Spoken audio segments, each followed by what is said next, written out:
우리나라의 이념 지형이 지금까지 보수, 진보, 중도 이렇게 세 가지로 나뉘었어요.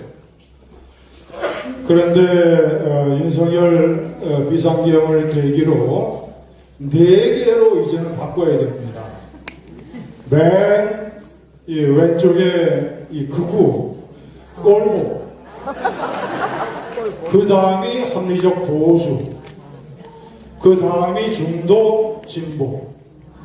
보수를 꼴보와 합리적 개혁 보수로 나눠야 돼요. 맞아요. 합리적 보수가 꼴보하고 다른 정도는 합리적 보수가 좌파하고 다른 정도보다 더 큽니다. 이제 극우와 극우 꼴보는 하나의 새로운 이념 그룹으로 나눠야 돼요. 맞아. 제가 가만히 지난번에 대통령 선거 때 표를 다 계산을 해보고 하니까 한국 사회의 꼴보의 비율이 한 10 내지 15% 정도 되는 것 같아요. 왜 이렇게 완벽한 극우 꼴보가 언제서부터 탄생을 하게 됐느냐? 보수가 왜 이렇게 망가졌느냐? 이거를 저는 박근혜 대통령 탄핵 때부터 봅니다. 보수가 진보와 다른 가장 큰 차이는 여러 가지가 있지만 제가 판단할 때는 실력이에요. 실력. 보수는 실력이 있는 이념 그룹입니다. 반면 진보는 한국 사회의 혁신을 위해서 달려간다고는 하지만 방법에서 쉽게 선동에 휘말려요. 실력은 세상 물정을 정확하게 보는 겁니다. 냉정하게, 팩트 중심으로. 그 실력을 갖추니까 이승만 대통령이 이념 선동에 좌우되는 좌파들을 제치고 이 나라를 우파 국가로 건국을 한 거예요. 박정희 장군이 실력이 있으니까 국내외의 세상 불정을 정확하게 판단을 해서 한국의 근대화를 완성을 해서 민주화를 위한 중산층을 형성한 겁니다. 그래서 저는 한국의 민주화의 최대 공로자를 박정희 대통령으로 꼽습니다.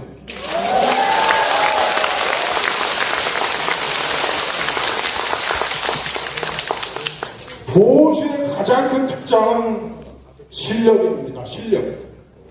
이명박 대통령이 나중에는 감옥을 갔지만 실력이 있기 때문에 전 세계 금융위기를 세계에서 가장 선도적, 모범적으로 극복을 해냈어요.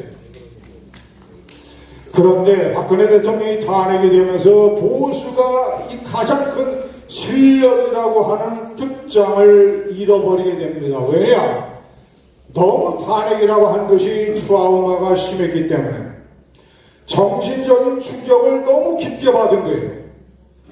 그래서 충격에 따른 그 다음서부터 이상병 증상이 발현되기 시작합니다. 그걸 저는 이제 충격 망상증이라고 불러요. 보수가 그때서부터 충격 망상증에 사로잡힌 극우 꼴보와 거기서 벗어나려고 애를 쓰는 합리적 개혁 보수와 거기서부터 갈리게 됩니다. 충격 망상증 2017년에 박근혜 대통령이 탄핵을 당하고 그 이듬해 2018년서부터 충격 망상증의 첫 번째 증상이 나타납니다. 그것이 5.18 광주에 북한군이 침투를 해서 기획한 것이라는 첫 번째 망상증입니다. 두 번째, 2020년 박근혜 대통령 탄핵에 이어서 2020년 총선 때 참패를 하게 되니까 두 번째 충격에 의한 망상 증상이 나타납니다. 그게 바로 부정선거 음모론이에요. 맞아. 아니, 부정선거. 황교안 대표가 자신이 공천을 잘못을 해서 총선을 망쳐놓고 부정선거 때문에 망쳤다고 지금도 부정선거 음모론의 약장수 대열의 맨 앞에 서 있습니다. 권위자라는 법과 사실에 정통해야 되는 사람이 부정선거 음모론의 앞잡이가 되어 있습니다. 계엄을 일으킨 이유가 부정선거 때문은 아니지만 실제로는 다른 이유 때문이지만 윤석열 대통령이 부정선거 음모론을 계엄의 3대 이유 중에 하나로 내세우고 그 자신도 부정선거 약장수들에게 전부 속아서 그 자신도 부정선거 음모론자가 되어버린 것도 전부 다 두 번째 충격 망상증 증상입니다. 한번 그림을 상상을 해보세요. 이 나라의 대통령이라는 사람이 정무비서관 몇 사람 풀어서 냉정하게 조사해보라고 하면 부정선거가 가능성이 1도 없다는 것을 정확하게 알 수가 있는데 저녁 때 자기 친한 의원들하고 관제에서 신나게 술 마시고 다시 관제에 자기 방에 들어가서 구석에서 약장수 부정선거 음모론 유튜브를 보고 있는 장면을 한번 생각을 해보세요.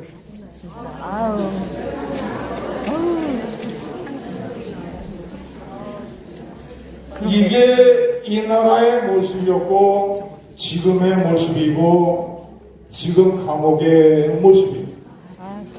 안타까워. 망상, 충격 망상증의 세 번째 증상. 윤석열 대통령의 계엄이 계몽령이었다고 주장을 하는 사람들이 세 번째 망상증 환자들. 진짜. 네 번째 충격적 망상. 조기 대통령 선거가 정해지니까 이재명 후보는 괴물이고 악마고 이 사람이 대통령이 되면 나라가 공산화가 되니까 무조건 체제 전쟁이니까 김문수 후보가 탄핵을 반대했건 찬성을 했건 무조건 김문수를 찍어야 된다. 체제 전쟁이고 더 말할 나이가 없고 합리적으로 나서서는 안 된다라고 했던 게 네 번째 충격 망상증 증상입니다.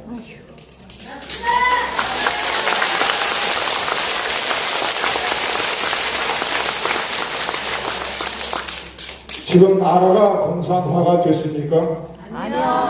저는 이재명 대통령에 대한 일관된 냉혹한 비판자이지만 지켜보고 그가 과연 언행일치를 할 것인가를 감시하고 있지만 적어도 나라가 공산화되고 그가 악마고 그가 괴물이라고 하는 것은 보수가 일반 국민들에게 창피한 망상증 논리였던 것입니다.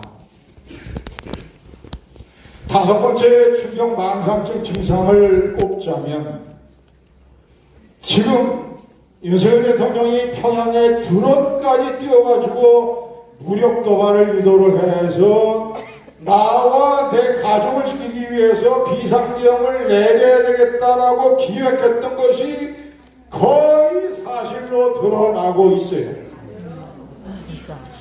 그런 윤석열 대통령의 본질을 알았기 때문에 비상계엄을 한 다음에 하루라도 이 사람이 대통령직에 있으면 무슨 일을 할지 모른다. 평양 드론 사건을 보면 그것이 그런 우려가 사실이었다는 게 100% 증명이 됩니다. 그래서 이런 비상계엄을 저지른 비정상적인 정신상태의 대통령을 하루라도 대통령직에 있게 해서는 안 된다고 주장을 했던 사람을 이걸 배신론자로 보는 게 다섯 번째 충격 망상증 증상입니다.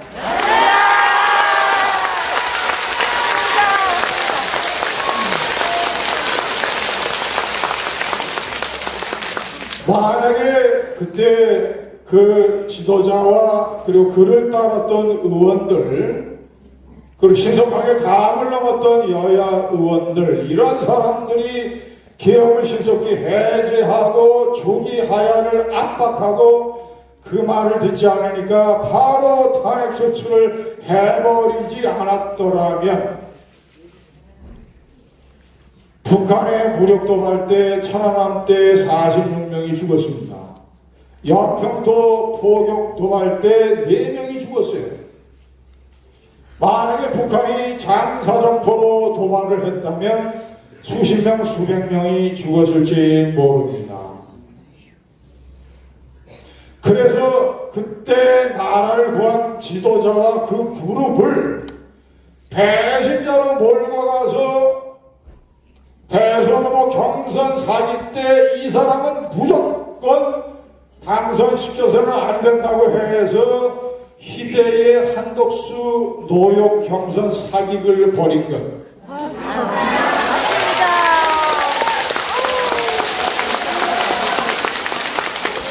이것이 종합적으로 얘기를 해서 5번째 충격 망상증 증상입니다.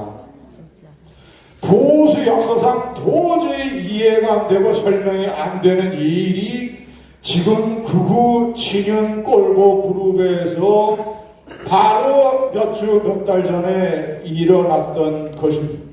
맞아요. 맞습니다.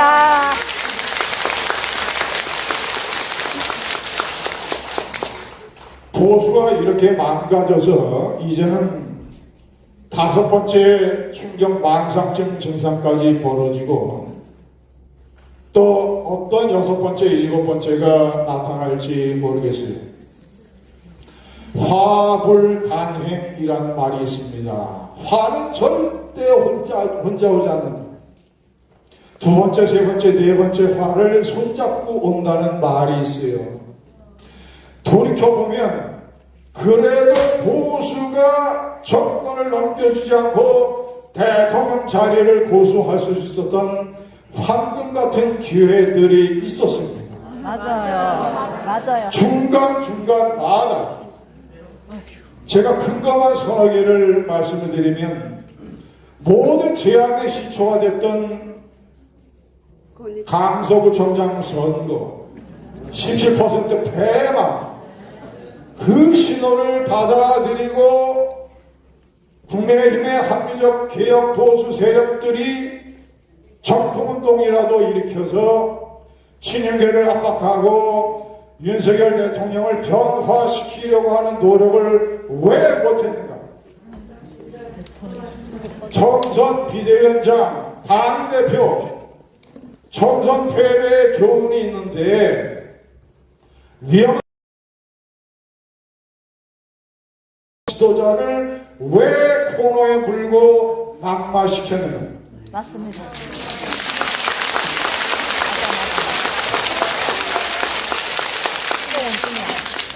윤석열 대통령의 미친 계엄은 누구도 막을 수가 없었던 것이기 때문에 돌이켜보자면 그래도 계엄 때문에 생겼던 조기 대선에서 승리할 수 있는 카드가 유일하게 하나 있었습니다. 맞습니다.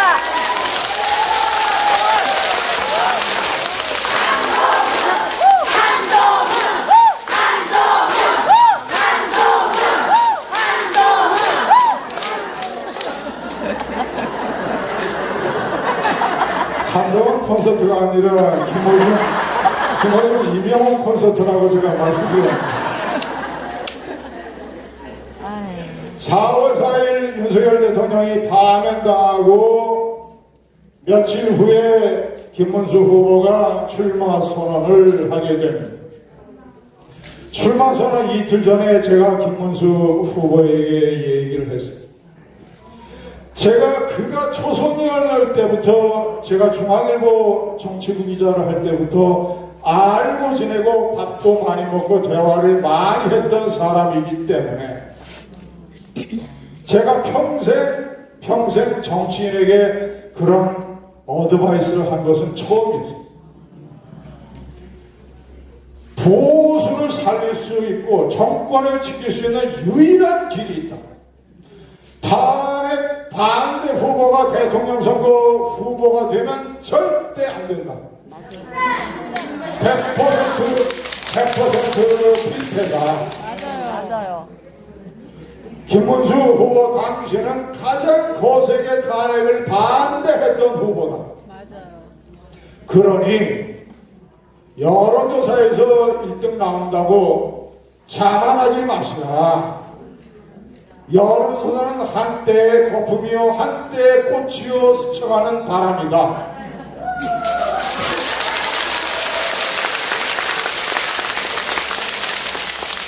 턱걸이를 10번 하건 100번 하건 지금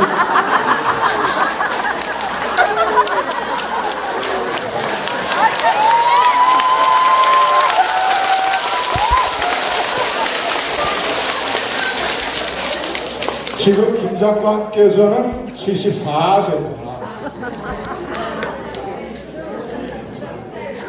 출마를 포기한다는 기자회견을 하고 거기에 그쳐서는 안 되고 탄핵을 가장 적극적으로 찬성했던 지도자를 지지한다고 선언을 하고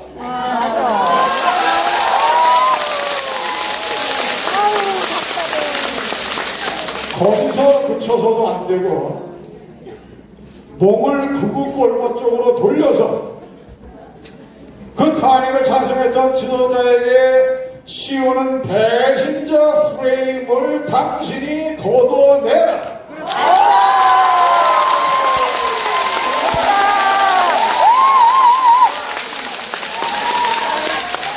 그래서 그 지도자의 총괄 선대위원장이 되시라.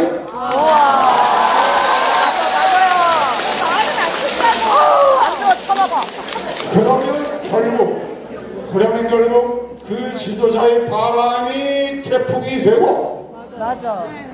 배신자 프레임만 벗어나게 되면 지금은 100m 경기에서 30m 앞에서 이재명 후보가 출발을 하지만 김문수 당신이 그 지도자를 적극적으로 밀어주면 그 지도자가 우샤인 볼트가 돼서 결국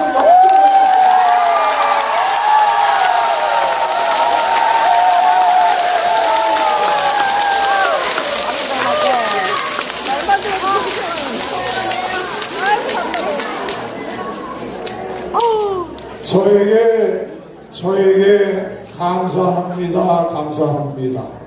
말로만? 오랫동안 우리는 인연이 있었기 때문에. 그러나 결국 인간의 마음이라고 하는 것은 제가 이번에 느낄 때는 바깥 사람들은 전혀 정체를 알 수 없는 물감 몇 개를 섞어서 이렇게 흐트러 놓은 것과 똑같아요.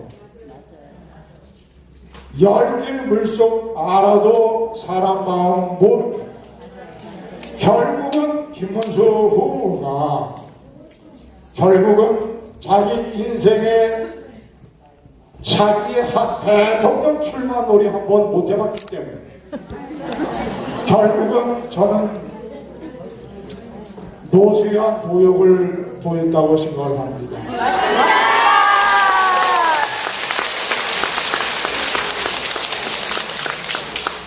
화물 탄핵 재앙은 결코 혼자 오지 않는다. 지기현 판사와 심우정 검찰총장이 맞아. 석연치 않은 이유로 윤석열을 풀어주지만 않았어. 윤석열 대통령이 이기고 돌아왔다고 하고 온갖 이상한 짓을 하면서 결국에는 부정선거 영화도 보고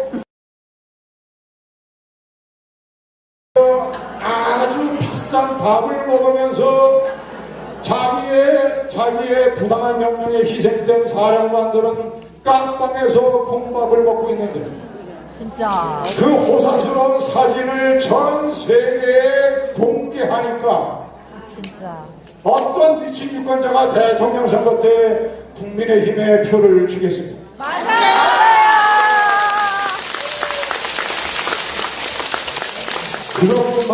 탄핵입니다. 한덕수 경산 4기 공장의 주역 권성동, 윤석열의 오른팔, 저는 틀림없이 무슨 커넥션이 있을 거라고 생각을 합니다.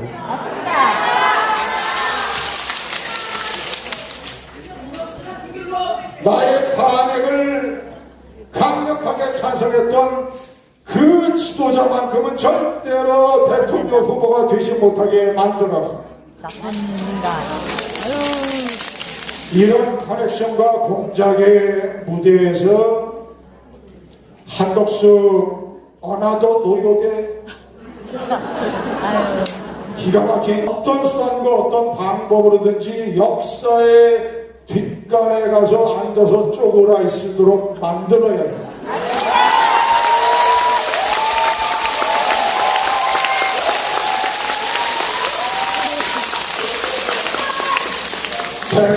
대단히 현실적으로 기술적으로 어렵습니다. 어렵지. 어떡해.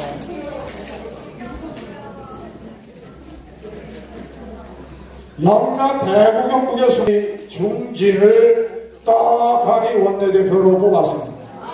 아유, 지들끼리 뽑았어. 그것도 또 거듭된 화두 탄핵입니다. 보수가 살려면 그때 김성원을 뽑았어요. 맞아요.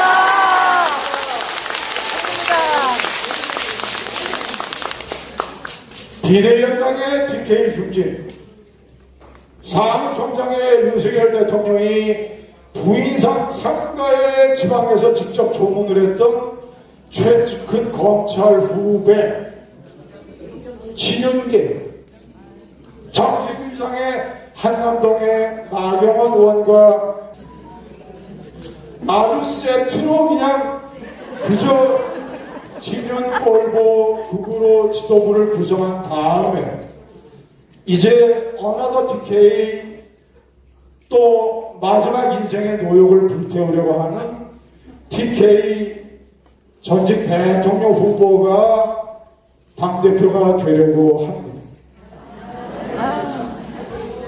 아주 그냥 네다섯 개 증상이 복합이 돼서 그 길로 가면 인적 세상이라든가 이런 것들은 사실 불가능하다고 봐야 됩니다. 네. 이제 우리가 여러 번 얘기했던 합리적 보수의 지도자가 어떤 거취를 정할지 모르지만 그가 나오든 아니면 그의 대리인, 출마 선언했던 그의 대리인, 탄핵에 적극적으로 찬성했던 사람을 지도부로 뽑아야 그나마 이제 보수가 살아날 길이 생길 것입니다. 감사합니다.